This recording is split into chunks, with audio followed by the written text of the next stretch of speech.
One thing I've noticed about teaching non-black parents black hair care is I have to point out the nuances, and I have to point them out repeatedly, and sometimes I get a lot of pushback about it, right?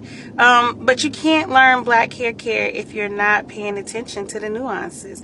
So for instance, a scarf is not going to serve the same purpose as a bonnet. Yes, they're all head coverings, and yes, a bonnet will reduce friction, but it's not going to hold a style in place. So if you're complaining about your child's hairstyles and you don't understand why their hair is not holding a style, is it because you think the bonnet is going to do the same work as a scarf? Or you think a silk pillowcase is the same as the other two? They all serve different purposes. The overarching purpose is, yes, to produce friction on the hair, but they have nuances. There's levels to this, as that song used to say. I'm old, okay? Because don't nobody even say that no more. But anyway, so the other thing, like protective styling. Y'all, everybody doesn't need to be in cornrows. It's a great skill to have.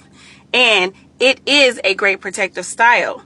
But your little biracial girl who has like 2B hair doesn't need cornrows. Couple pigtails, braided ends, ballerina buns, things that can be done fairly quickly on a daily basis or every couple day basis is much more efficient and effective for that hair type.